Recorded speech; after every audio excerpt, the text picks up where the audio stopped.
My name is Matilda Brooks. I'm 37 years old, and for most of my adult life, I've worked in logistics administration for a mid-sized manufacturing company in Manchester, England.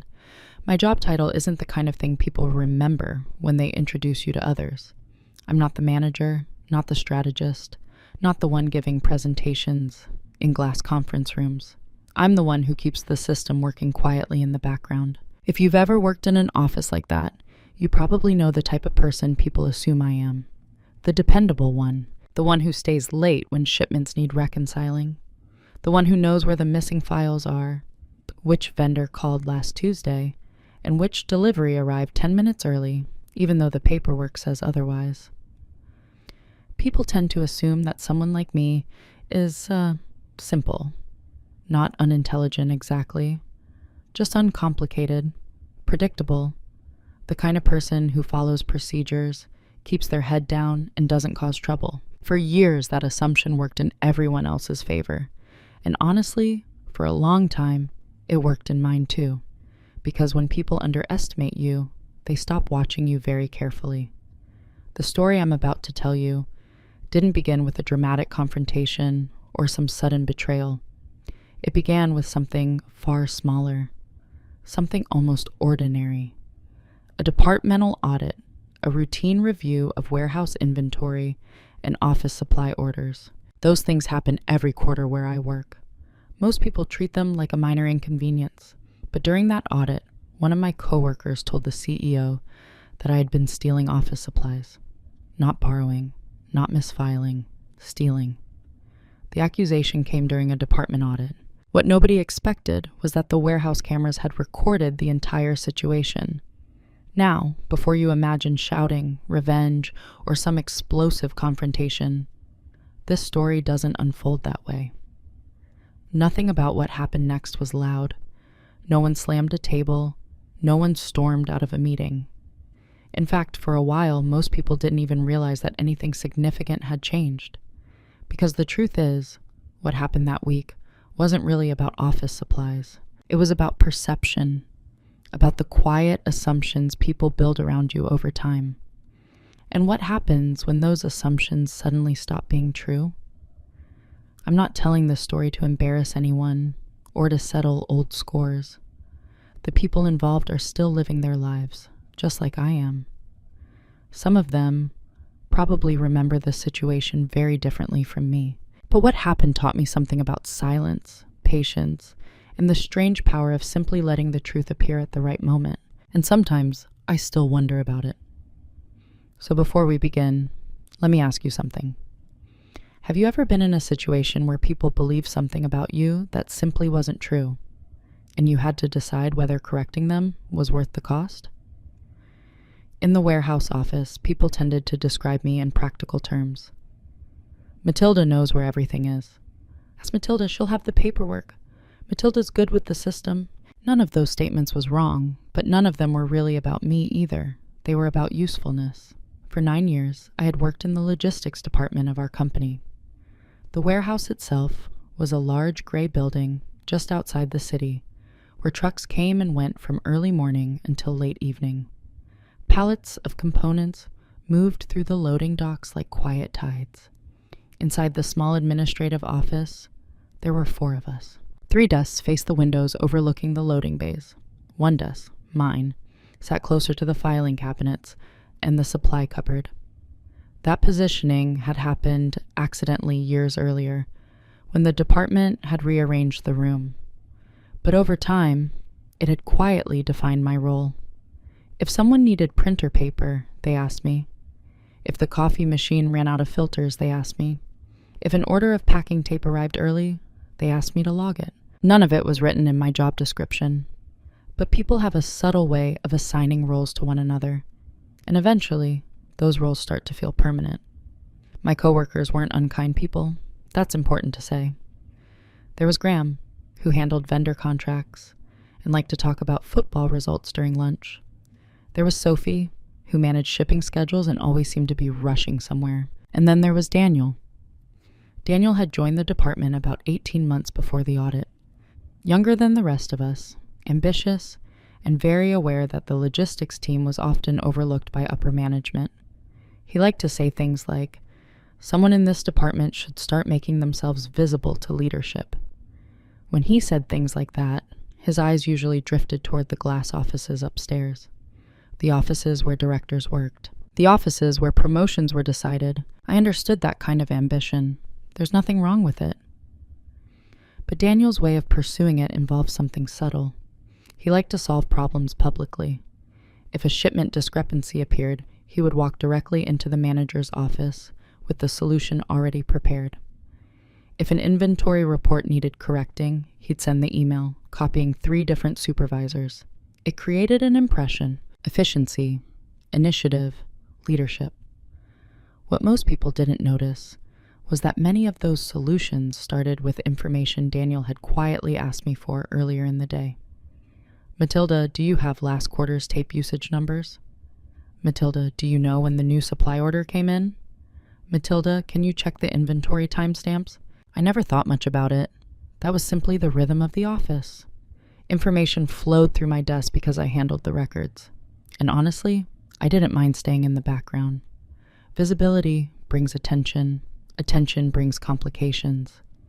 My workday usually followed a peaceful routine. I arrived a little before 8, opened the logistics software, and began reconciling shipment entries from the previous evening. Sometimes the warehouse cameras flickered on the small security monitor mounted near the ceiling. Forklifts moved through aisles. Workers stacked pallets. Everything orderly, predictable, quiet. If you had asked anyone in the building what kind of person I was, they probably would have said something like this: "Matilda? Oh, she's reliable. Not ambitious, not threatening, not someone who would ever create trouble, just reliable." And for a very long time, that description suited everyone perfectly, until the day someone suggested that the most reliable person in the department had been stealing office supplies. Looking back, I can see that the situation didn't truly begin with the accusation. It began weeks earlier, with something so small that almost no one else would have remembered it. But I did. In our office, supplies were kept in a tall, metal cabinet beside my desk.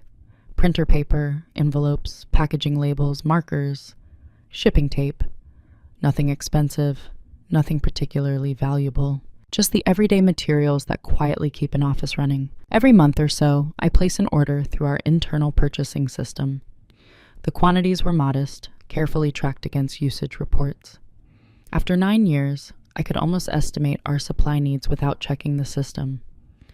One Tuesday afternoon, I noticed something unusual while updating the inventory log. 2 unopened boxes of packing tape were missing from the cabinet. Now, that kind of thing can happen. Warehouse staff sometimes borrow tape if the loading dock runs out temporarily. Usually they mention it afterward. So I checked the supply request board near the warehouse entrance. Nothing. I checked the internal message system. No note. Still, it didn't feel important enough to question anyone about it. Instead, I simply wrote a small line in my dark blue notebook. 2 tape boxes are missing. Tuesday, 2:15 p.m. That notebook wasn't something anyone had asked me to keep. It was just a habit I developed over time. Small details, odd timings, things that didn't quite match the system records. Not because I suspected anything, mostly because the logistics work trains your mind to notice patterns. And patterns become easier to understand when they're written down. Later that afternoon, Daniel walked over to my desk. He leaned casually against the cabinet door and asked, "Hey, Matilda, do you know how much tape we went through last quarter?" I opened the system and pulled up the numbers. "About 12% more than the previous quarter," I said. Daniel nodded thoughtfully. "Interesting," he replied. Then he smiled in a way that suggested he was already thinking about how that information might become useful later. That moment didn't seem unusual at the time. In fact, most of our interactions followed that same quiet structure. Daniel asked questions. I provided answers. He moved on. But over the next couple of weeks, a few more small details began to stand out. Once, when I arrived early in the morning, the supply cabinet door was slightly open. Not wide, just enough that I noticed it immediately. Inside, another package of printer paper was missing. Again, there was no note on the request board. I wrote another line in the notebook. "Paper box missing. Thursday, 7:50 a.m. Still, I didn't feel alarmed. Offices are fluid places. People borrow things. Supplies move around. Most of the time, they eventually return to their normal patterns. But what made these moments stay in my mind wasn't the missing items. It was the timing. Each time something disappeared, Daniel seemed to ask a related question shortly afterward. How much paper do we normally order? Do we track individual supply usage by department? Who approves the monthly supply budget? The questions weren't suspicious on their own. If anything, they sounded like the kind of questions someone asks when they are trying to improve efficiency. But patterns are rarely about single moments. They're about repetition. And after the fourth or fifth small inconsistency, I began to feel something quiet and difficult to explain. Not fear, not even suspicion, just a sense that something in the room was shifting slightly, like a chair that had been moved a few inches overnight. You might not notice it immediately, but once you do, you can't quite forget it. The first time Daniel joked about office supplies happened during a Friday afternoon coffee break. Graham had just complained about the printer jamming again, and Daniel laughed lightly. Maybe we're going through supplies faster than we think, he said. Then he glanced in my direction and added, almost playfully, good thing Matilda keeps track of everything. Otherwise, we'd never know where it all disappears to. Everyone chuckled politely. It sounded harmless, a small joke. But when I looked down at my notebook later that evening, I realized something. That was the first time the idea had been spoken aloud. Not directly, just enough for people to hear it. Just enough for it to exist. That first joke about the supplies passed through the room the way most casual comments do. It landed lightly, created a brief moment of laughter, and then dissolved into the normal rhythm of the afternoon. No one questioned it, no one examined it, and I didn't respond to it. Not because I felt guilty. The thought never even crossed my mind. I simply understood something about office conversations that most people learn, eventually. Responding to small insinuations often gives them more weight than they deserve. So I did what I had always done. I continued working.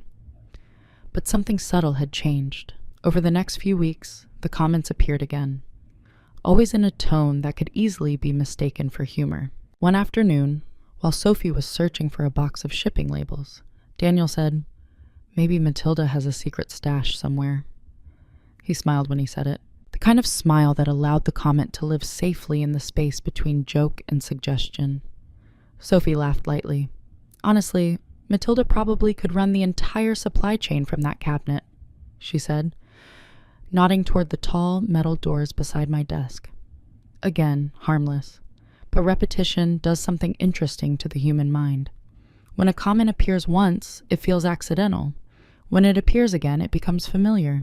And familiarity has a way of quietly lowering resistance. I noticed the pattern, but I didn't challenge it, partly because I understood the psychology of these situations. Calling attention to it would only make me appear defensive, and defensiveness can easily be misinterpreted as guilt. But there was another reason, too. For years, I had accepted a certain kind of invisibility in that office. Being the reliable one meant people rarely examined your actions closely. They trusted the systems you managed. They assumed the paperwork would always be correct. And that trust created a comfortable kind of distance. So when the comments appeared, I told myself they didn't matter. It was easier to believe that. Still, the small irregularities continued. Another box of envelopes disappeared one Monday morning. 2 packs of printer ink vanished the following week. Each time I wrote a small line in the notebook. Nothing dramatic, just time, date, and item. The notebook had never been meant for something like this. It had started years earlier as a way to track minor operational patterns, delivery delays, supplier habits, seasonal fluctuations. But now, slowly, it was recording something different, a sequence. And sequences are powerful because they reveal structure. One afternoon, near the end of the month, Graham walked over to the cabinet looking for bubble wrap. He opened the door, paused for a moment, and frowned slightly. Feels like we're ordering supplies more often lately, he said. Daniel glanced up from his computer. Yeah, he replied casually. I noticed that too. Then, without looking directly at me, he added, "Might be something worth checking during the next audit." The word audit landed differently than the earlier jokes. Audits were serious. Every quarter, the logistics department went through a full review. Inventory levels, supply usage, shipment records, and expense reports. Usually it was a routine process, but when people start mentioning it in casual conversation weeks in advance, it creates a kind of quiet anticipation. A narrative begins forming before the event even happens. Again, I didn't respond. Instead, I opened the inventory software and reviewed the monthly supply reports. Everything matched. Orders aligned with usage estimates.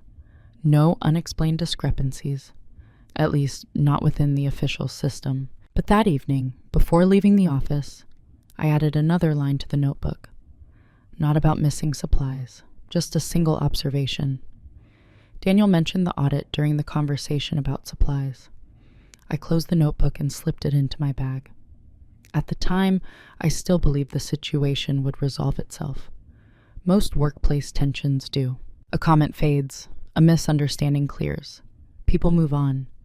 But what I didn't fully understand yet was that Daniel wasn't simply making jokes. He was building something, slowly, carefully, a story that other people could eventually recognize, even if they didn't realize where it had begun. There's something interesting about the way roles develop inside an office. They're rarely written down anywhere. No manager formally announces them. No meeting is held to explain them.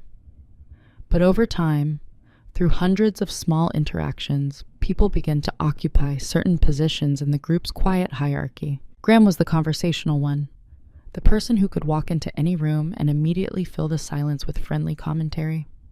Sophie was the fast-moving one, efficient, slightly impatient, always halfway out the door toward the next task. Daniel was becoming the visible one, the person who brought problems upward and returned with solutions, and I had become something else. The stable center of the department, not the decision maker, not the spokesperson, just the person who quietly kept everything organized. At first glance, that sounds like a position of trust, and in some ways, it was. But trust can also have an unusual side effect.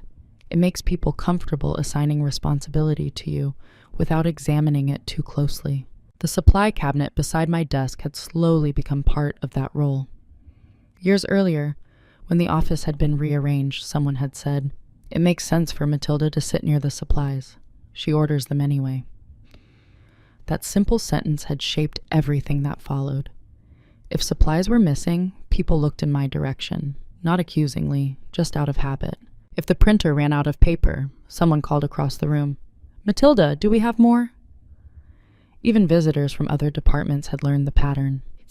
"Matilda will know," they would say. Over time, that assumption became invisible. No one questioned it, including me. But Daniel had begun to notice it. I realized that one afternoon, when the purchasing department sent an email asking for confirmation on our latest supply order. It was a routine message. The system had flagged that we were ordering packing tape slightly more frequently than in the previous quarter, and they wanted to confirm the increase. Normally, I would have replied quietly and explained the seasonal change in shipping volume. But before I could answer, Daniel leaned over from his desk and said, "Forward that to me for a second." I hesitated only briefly before doing it. A few minutes later, he sent a reply to the purchasing department, copying our logistics manager. The email was polite and professional, but the wording caught my attention. "We've noticed supply usage increasing in recent weeks and are reviewing internal handling procedures to make sure materials are being tracked properly." Internal handling procedures. That phrase stayed with me longer than the rest of the message, not because it was inaccurate, but it subtly suggested that supplies might be moving without proper tracking. Later that afternoon, Daniel walked past my desk and said casually, "No worries, Matilda, just tightening up the process a little." He said it kindly, almost reassuringly, as if he were helping protect the department from some potential problem. And perhaps he believed that himself. But the more I thought about it, the more I realized something important. A role had quietly been assigned to me, not by any single action, not by any official decision, just through the gradual accumulation of assumptions. If the department ever needed someone to explain irregular supply usage, the most obvious person would be the one sitting beside the cabinet, the one who ordered the supplies, the one everyone believed controlled the flow of materials, the reliable one. And the strange thing about roles like that is this: once people begin to see you through them, it becomes very easy for a story to form. A story where your position makes you the logical explanation for a problem, even if the problem didn't start with you. That evening, before leaving the office, I opened my notebook again. But instead of writing another observation about missing supplies, I wrote something slightly different: role assumption forming. Then I closed the notebook and turned off the desk lamp. At that moment, I still believed the situation might correct itself naturally. After all, audits were designed to reveal the truth, and the truth, in most cases, has a way of clarifying things. What I didn't realize yet was that the audit wasn't going to be the beginning of the story. It was going to be the stage where the story Daniel had been building would finally be presented. The shift didn't happen during a meeting. It didn't happen during one of Daniel's jokes or subtle comments either. It happened on an unusually quiet Wednesday morning. I had arrived earlier than usual that day, about 20 minutes before the rest of the department. The warehouse was still warming up for the day. A few forklifts moved slowly through the aisles outside, their soft mechanical hum echoing through the loading bays. Inside the office, the lights were dim, and the computers were still waking from sleep mode. I placed my bag beside the desk, turned on the monitor, and started the same routine I had followed for years, reviewing the shipment records from the previous evening. After a few minutes, I noticed something. The supply cabinet door was slightly open again. Not wide, just enough for the metal edge to catch the light. For a moment, I stood still, looking at it. I didn't feel alarmed. At that point, the missing supplies had become almost predictable. Still, something about the quiet office made the moment feel clearer than usual, like noticing a small detail in a photograph you've looked at many, many times before. I walked over and opened the cabinet. Inside, the shelves looked mostly normal. Printer paper stacked neatly. Shipping labels are arranged in their usual boxes. But one of the smaller compartments, where we kept permanent markers and labeling pens, was nearly empty. That alone wouldn't have mattered. Markers were cheap. People used them on the warehouse floor all the time. But then I noticed something else. The inventory system showed that the latest shipment of markers had arrived only 2 days earlier. 12 boxes, enough to last several weeks. Yet only 3 remained. For the first time, the discrepancy felt too large to ignore casually. Not alarming, just mathematically strange. I closed the cabinet and walked back to my desk. Instead of opening the shipping logs, I pulled up the warehouse camera system. Every aisle of the warehouse had coverage: the loading bays, the storage rows, the equipment stations, and one small camera pointed toward the administrative office entrance and the supply cabinet. The footage wasn't something we normally reviewed unless there was an operational issue, but that morning, curiosity felt stronger than routine. I rewound the footage to the previous evening. Most of what I saw was exactly what you would expect: workers finishing their shifts, forklifts returning to charging stations, lights gradually turning off across the warehouse. Then, around 6:12 p.m., after most of the staff had left, the office door opened. Someone stepped inside. The camera angle wasn't perfect, but it showed enough to recognize the person. Daniel. He walked directly toward the cabinet, opened it, reached inside, and began removing boxes. Not one, not two, several. He placed them into a cardboard shipping box he had brought with him. Then, he closed the cabinet and left the office. The entire process took less than a minute. I sat back in my chair and watched the clip again. There was no rush in his movements, no hesitation, just quiet efficiency, as if he had done it before. And suddenly, the past few weeks rearranged themselves in my mind. The jokes, the comments, the casual mentions of supply discrepancies, the emails about tightening procedures. It wasn't random. It was preparation. Daniel had been creating a pattern, one that would make sense to anyone observing the department from the outside. A pattern where supplies gradually disappeared. A pattern where the person responsible for ordering them sat beside the cabinet. A pattern that would become very convenient during an audit. For several minutes, I simply sat there in silence, not angry, not shocked, just clear. There's a moment in situations like this when your understanding changes shape. Before that morning, I had been watching the situation as if it were a series of small workplace misunderstandings. But the camera footage transformed it into something else. A deliberate structure, a story already in motion. And for the first time, I understood something important. The audit Daniel had been mentioning wasn't just an upcoming review. It was going to be the moment he expected the story to reach its conclusion. I opened my notebook and wrote a new entry. Camera footage. Daniel removing supplies. 6:12 p.m. Then I closed the notebook slowly, because the most surprising realization wasn't that Daniel had been taking the supplies. It was the feeling that arrived afterward. A strange, steady calm. For weeks, I had wondered whether something unusual was happening. Now I knew. And knowing something changes the way you move through a situation. Silence, after that moment, no longer felt like uncertainty.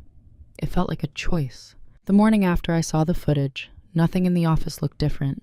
The same desks, the same supply cabinet, the same hum of forklifts outside the windows. Daniel arrived at 8:17 a.m., carrying a coffee and greeting everyone with his usual confident warmth. "Morning," he said. Sophie was already talking about a delayed shipment. Graham was reading the sports headlines on his phone. The room moved through its familiar rhythm, as if nothing unusual existed beneath the surface. And in a way, that was true. No one else knew what I had seen. I had a choice in that moment. The simplest option would have been to walk directly into our manager's office, explain what I discovered, and show them the security footage. The situation would probably have ended quickly. There would have been questions, maybe disciplinary action. The story would close. But something about that solution felt incomplete. Not unfair. Just incomplete. Because what I had discovered wasn't simply that Daniel had taken supplies. It was that he had been building a narrative. For weeks, he had been shaping how people interpreted those missing items.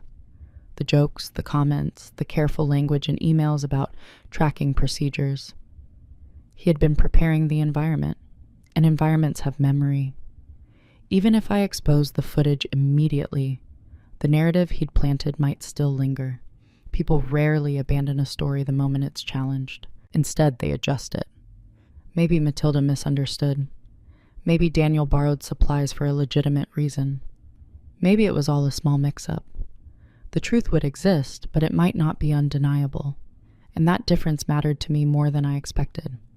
So that morning, instead of confronting anyone, I simply did my work. I processed shipment reports, logged delivery confirmations, reconciled the supply order that had arrived earlier in the week. Daniel stopped by my desk late in the morning.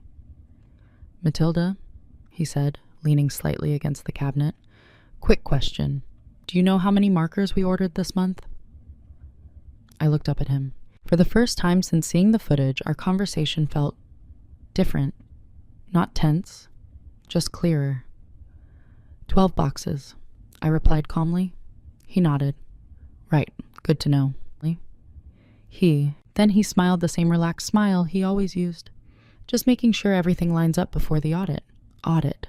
The word hung in the air again. But now, hearing it, I understood exactly what he meant. The audit wasn't simply an administrative check. It was the moment he expected his carefully constructed story to be validated. A story where the quiet woman beside the supply cabinet had slowly been allowing materials to disappear. And the ambitious coworker had finally noticed the irregularities. I watched him return to his desk. There was no sign of nervousness in his posture. No hint that he suspected anything unusual. To him, the plan was still unfolding exactly as intended. That realization brought the calm feeling back, because silence, when you understand the situation fully, becomes something else. It becomes positioning. I opened the warehouse camera system again later that afternoon. Not just the clip from the night before, several nights. Each time Daniel entered the office after hours. Each time he removed small quantities of supplies, tape, markers, printer paper. Nothing dramatic, just enough to slowly shift the supply records, enough to create a pattern. I saved copies of the timestamps, printed the inventory reports, and wrote one more quiet note in the notebook. Audit approaching. The interesting thing about patience is that people often mistake it for passivity. They see silence and assume nothing is happening. But sometimes, silence is simply the space where a situation is allowed to fully reveal itself. And I had begun to realize something important. Daniel wasn't expecting resistance. He was expecting confirmation. The only way to truly change the outcome of his story was to let it reach the moment where he believed it had succeeded. Only then would the truth have nowhere left to hide. From the outside, the weeks leading up to the audit looked completely ordinary. If anyone had walked into our office, they would have seen the same quiet routine that had existed for years. Graham is discussing weekend football results. Sophie is juggling shipping schedules and delivery confirmations. Daniel occasionally walks upstairs to speak with management. And I, sitting beside the supply cabinet, am updating records. Nothing dramatic, nothing unusual. But while the office continued moving through its familiar rhythm, something else had begun quietly unfolding beneath the surface. Preparation. Not dramatic preparation, nothing elaborate or theatrical, just careful attention to details that had previously felt unimportant. The first thing I did was stop relying solely on memory. For years, I had trusted my ability to remember patterns in supply usage and inventory movement. It was a habit developed from long experience in logistics work. But memory, even a good one, isn't as persuasive as documentation. So I began organizing everything. The notebook entries, the timestamps from the warehouse cameras, the official supply order records from the purchasing system. I created a simple timeline. Nothing complicated, just dates and observations aligned beside the official data. The pattern became clearer each time I added a new entry. Supplies are disappearing after evening shifts. Daniel asked questions about those same supplies the following day. Casual comments appear during coffee breaks, and occasional mentions of the upcoming audit. It wasn't a chaotic sequence. It was structured. Once I saw that structure laid out on paper, something about the situation felt less personal, almost analytical, as if I were reviewing an operational process rather than a conflict between coworkers. The second thing I did was something even quieter. I paid closer attention to the warehouse itself. The logistics office had always been separated from the main warehouse floor by a large glass window. From my desk, I could see the forklifts moving through the aisles, workers scanning pallets, shipments being prepared for dispatch. For years, those scenes had been background noise to my work, but now I began observing them differently. Not because I suspected anyone else was involved, simply because I wanted to understand exactly how supplies moved through the building. I learned that warehouse supervisors occasionally borrowed tape from the office when their station ran out. I noticed which shift managers logged equipment usage at the end of the day, and I reviewed the camera coverage more carefully. The security system wasn't sophisticated, but it was thorough. The entrance to our office appeared in the corner of one camera's field of view, and the cabinet itself was partially visible through the glass. That meant something important. The footage didn't just show Daniel entering the office. It showed that no one else had been removing supplies during those same times. That detail mattered, because stories built on suggestion often depend on ambiguity. If multiple people could have accessed the cabinet, responsibility becomes blurred. But the footage told a simpler story. Each time supplies disappeared after hours, Daniel had been the only person entering the office. I never told anyone about what I was reviewing. Not Graham, not Sophie, certainly not Daniel. In fact, the most interesting part of those weeks was how normal everything felt. Daniel continued his subtle comments. Once during lunch, he said, half joking, I'm curious what the auditors will say about our supply usage this quarter. Graham shrugged. Probably nothing, he said. It's not like we're running a black market out of the stationery cabinet. Daniel smiled politely at that. Then his eyes moved briefly toward me. The moment lasted less than a second, but it confirmed something I already suspected. He believed the narrative was settling comfortably into place. By the time the audit arrived, the idea of supply discrepancies would already feel familiar to everyone. And when something feels familiar, people rarely question it deeply. That's how stories gain strength, not through evidence at first, through repetition. But while Daniel was strengthening the narrative, something else had been quietly strengthening too. The documentation. The timeline now includes multiple weeks of entries, camera timestamps, inventory records, purchase orders. Each piece is small on its own, but together they form something very different from the vague suggestions Daniel had been planting. They formed clarity. One evening, after finishing my work, I sat alone in the office and looked over the timeline again. Outside, the warehouse floor was nearly empty. Only one forklift moved slowly through the far aisle. For the first time since discovering the footage, I asked myself a simple question. What would happen when the audit finally arrived? Daniel was expecting the moment to confirm his story. But stories built on suggestion often collapse when they meet documentation. And that realization didn't bring satisfaction, just quiet certainty. Because by then, I understood something about the situation that no one else seemed to notice. The audit wasn't going to reveal a mystery. It was simply going to show what had already been happening all along, and when the right moment arrived, the truth wouldn't need anyone to defend it. It would already be there, waiting. About a week before the audit, something happened that confirmed I had made the right decision by staying quiet. It wasn't dramatic. In fact, no one else in the office even noticed it. But for me, it was the moment when uncertainty finally disappeared. That Thursday afternoon, the purchasing department sent a reminder email about the upcoming audit. They attached the preliminary report summarizing our department's supply usage for the quarter. The numbers looked exactly as I expected. Tape usage is slightly higher than usual. Printer paper consumption is inconsistent week to week. Markers were reordered sooner than projected. To someone looking only at the data, it would appear that supplies had been gradually disappearing faster than normal. Which, of course, they had been. Just not for the reason the data might suggest. Daniel opened the report almost immediately after it arrived. I could see his screen from where I sat, though not clearly enough to read every line. Still, his reaction was easy to recognize. He leaned back slightly in his chair, not surprised, satisfied. A few minutes later, he stood up and walked over to my desk. "Hey, Matilda," he said, holding a printed copy of the report. "Have you seen the preliminary numbers yet?" I shook my head lightly. "Not yet," I replied. He placed the paper on the corner of my desk. "You might want to take a look," he said. "Supply usage is a bit unusual this quarter." His tone remained friendly, helpful, exactly the way someone might sound when pointing out an operational problem to a colleague. I picked up the report and glanced at the highlighted section. Tape usage, markers, printer paper, the same items that had been disappearing from the cabinet. "I see," I said calmly. Daniel nodded. "Nothing serious yet," he continued, "but the auditors will probably ask questions, just part of the process."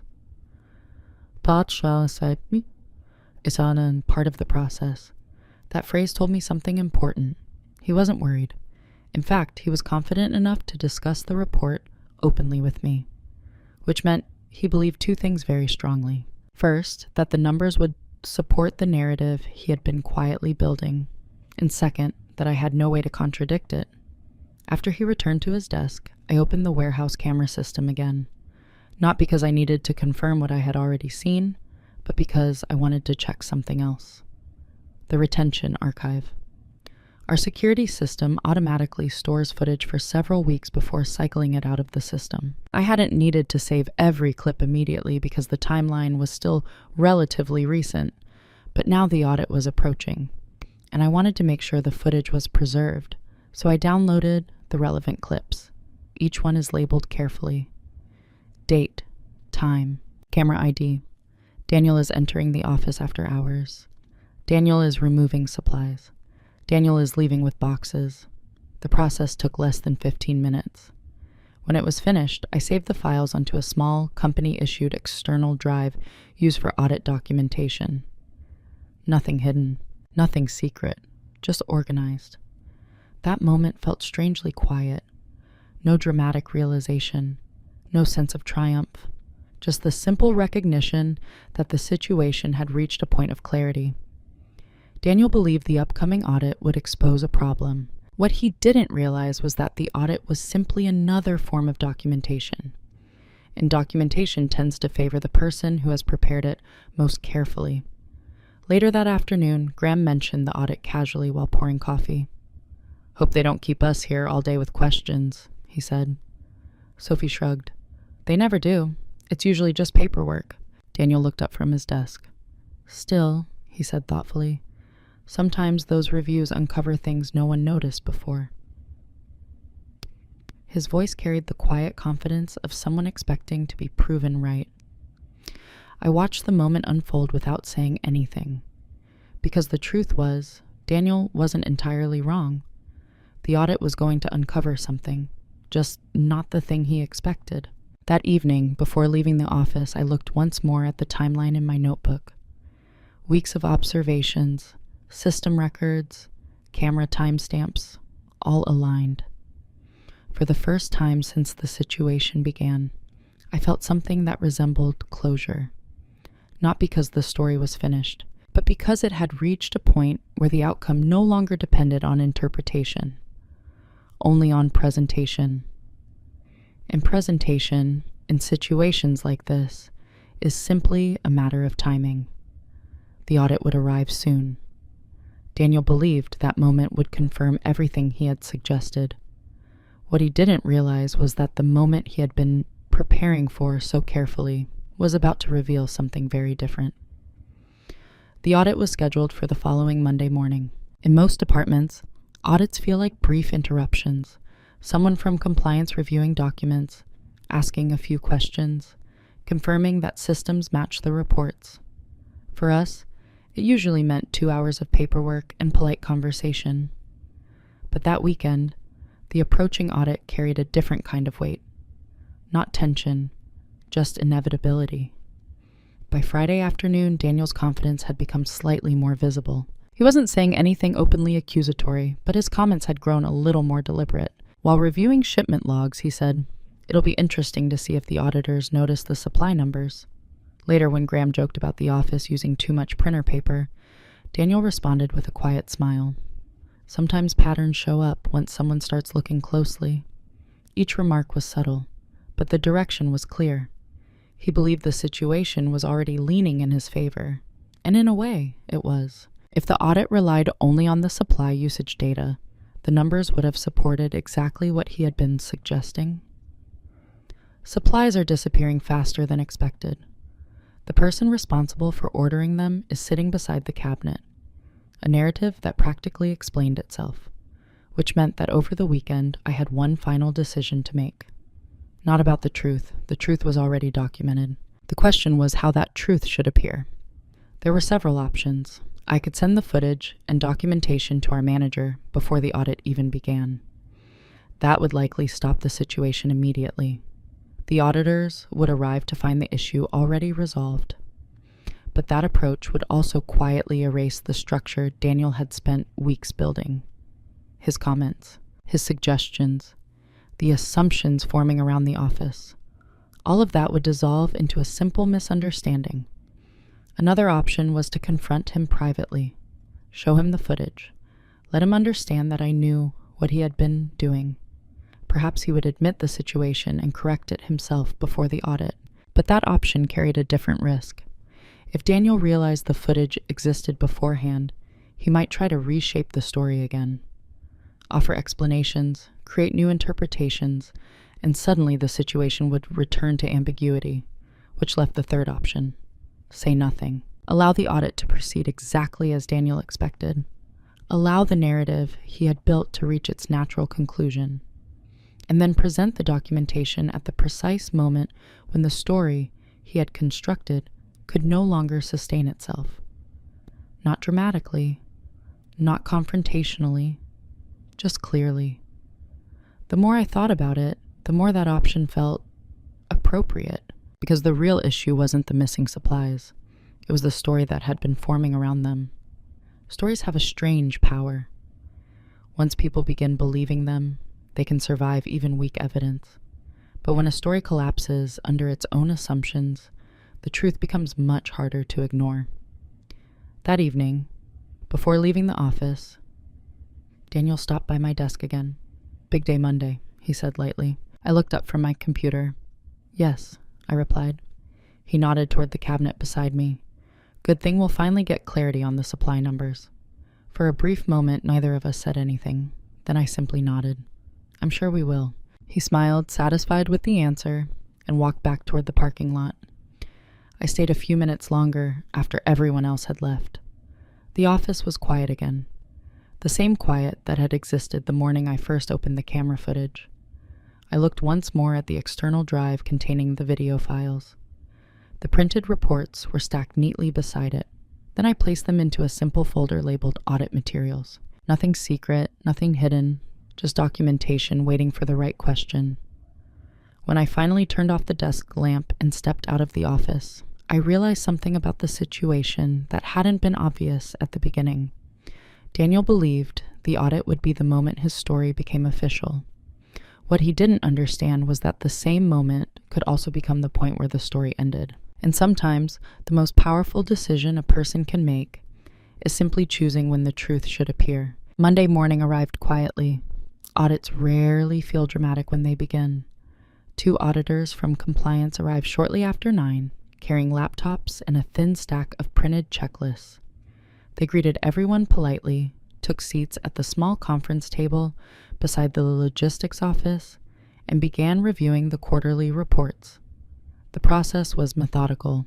Shipment logs first, inventory reconciliation second, supply purchasing records after that. Most of the morning passed without incident. Sophie answered questions about delivery schedules. Graham explained a minor discrepancy in pallet labeling from earlier in the quarter. Everything unfolded exactly the way audits usually do. Structured, calm, procedural. Daniel appeared relaxed. In fact, he seemed almost engaged in the process. When the auditors reached the section covering office supplies, he leaned forward slightly, as if anticipating the conversation. One of the auditors glanced at the report. "We're seeing a slightly elevated usage of certain materials this quarter," she said. "Packing tape, markers, and printer paper. Do you know what might explain that?" Daniel spoke before anyone else could respond.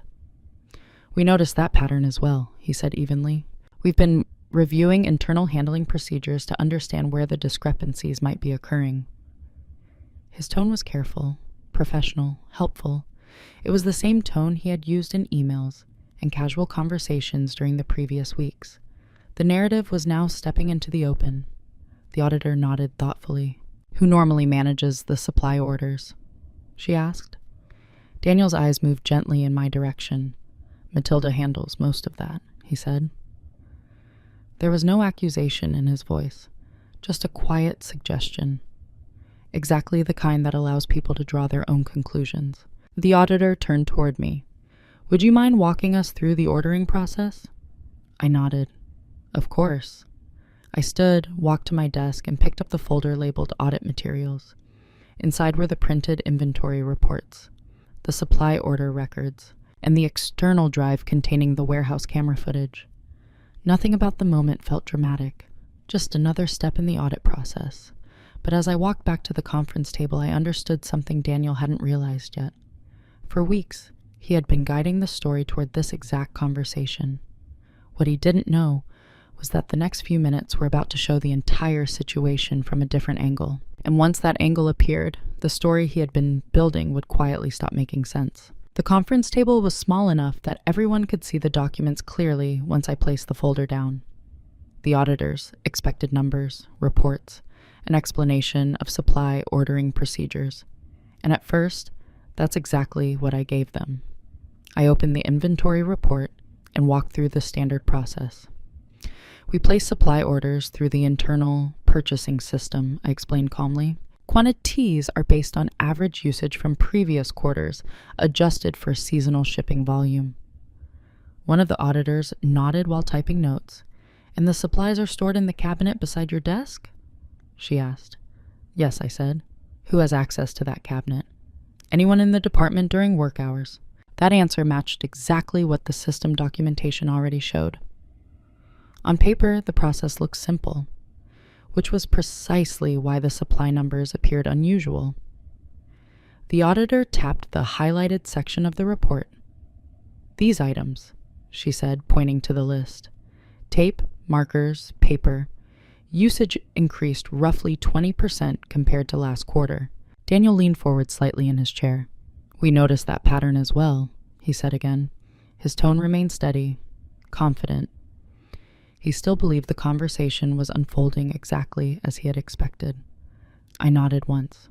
That's correct, I said. Then I opened the folder.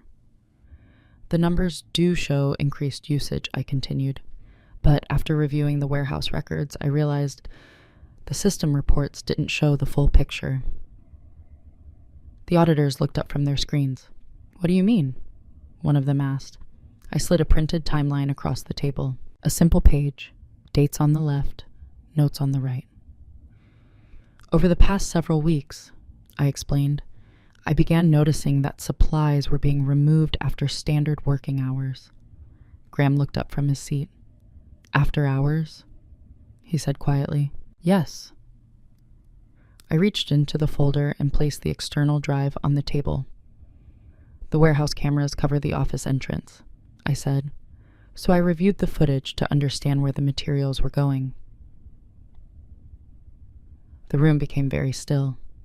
No one interrupted. No one asked a question. For the first time that morning, Daniel's posture changed. Not dramatically, just a slight pause in his breathing. The kind of pause that appears when someone realizes the direction of a conversation has shifted. One of the auditors looked at the drive.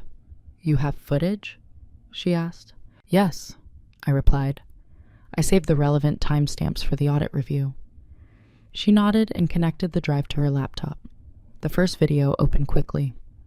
The camera angle showed the office door, the cabinet. A familiar figure was walking inside after the evening shift had ended. Daniel. The footage played quietly for a few seconds. He opened the cabinet, removed several boxes, placed them into another box he had carried with him, then left the room. No sound, no commentary, just clear movement. Across the table, Graham leaned back slowly in his chair. Sophie looked from the screen to Daniel and then back again. No one spoke. The auditor paused the video and scrolled forward to the next timestamp. Another evening. Another clip. The same pattern. Daniel is entering the office after hours. Daniel is removing supplies. Daniel is leaving with them. The room stayed silent long enough that the quiet hum of the warehouse outside became noticeable through the glass. The auditors exchanged a brief look. Not shocked, just acknowledging that the situation had become very clear. Then one of them closed the laptop slowly. I see, she said. No accusation, no raised voice, just two simple words. But those two words changed the atmosphere of the room completely. Because in that moment, the story Daniel had been building for weeks didn't collapse dramatically. It simply stopped existing. And everyone in the room understood it at the same time. After the second clip finished playing, no one spoke immediately. The auditors didn't rush to conclusions. That wasn't their role. Their job was simply to observe, document, and verify. One of them rewound the first video and watched it again, this time more slowly. Daniel is walking in, opening the cabinet, removing the boxes, leaving. There was nothing ambiguous about it. Still, the room remained calm. Audits rarely turn into confrontations. They move through information the same way accountants move through numbers, carefully, methodically, without emotion. Finally, the auditor turned her laptop slightly so the screen faced the center of the table. Mr. Carter, she said gently. Daniel looked up. Until that moment, he had been sitting very still, his hands resting lightly on the table. Not defensive, not angry, just quiet. "Yes?" he replied. The auditor gestured toward the pause frame on the screen. "Would you like to explain what we're seeing here?" Her tone wasn't accusatory. If anything, it sounded almost procedural. Daniel looked at the image. For a few seconds, he didn't answer. Then he shifted slightly in his chair. "I might have been moving supplies for the warehouse floor," he said. The explanation arrived carefully, as if he were constructing it while speaking. Sometimes the loading team runs short on materials after hours. One of the auditors nodded thoughtfully. "That does happen," she said. Then she tapped the keyboard and opened the next clip. "In this recording," she continued calmly, "the supplies appear to be placed into a separate box and removed from the building." The room stayed quiet again. Daniel's eyes moved briefly across the table, to Graham, to Sophie, then, finally, to me. For the first time since the audit began, the confidence in his expression had disappeared, not replaced with anger, not even panic, just the unmistakable realization that the situation had moved beyond interpretation, because the difficulty with explanations is that they depend on timing. If Daniel had known about the footage earlier, he might have shaped the narrative differently. He might have mentioned moving supplies weeks before the audit. He might have framed the situation as a misunderstanding. But now the story he had been preparing for so long had already been presented. The assumption that supplies were disappearing. The suggestion that the ordering process might be responsible. The quiet attention was directed toward my desk beside the cabinet. All of that had already happened, and the footage had arrived after the narrative, which meant there was no space left to reshape it. The auditors continued asking a few routine questions. When had the supplies been removed? Were they documented anywhere else? Had anyone else been aware of the transfers? Daniel's answers grew shorter with each question. Not argumentative, just limited. Across the table, Graham rubbed the back of his neck slowly. Sophie kept her eyes on the table. No one seemed interested in arguing or accusing anyone. The situation had already clarified itself. Finally, the auditors closed their notes. "Thank you for providing the documentation," one of them said to me. "It's helpful when departments maintain detailed records." I nodded. "You're welcome." The meeting ended not with an argument, but with a quiet sense of finality. Papers gathered, laptops closed, chairs pushed gently back from the table. Outside the office window, the warehouse continued moving exactly as it had all morning.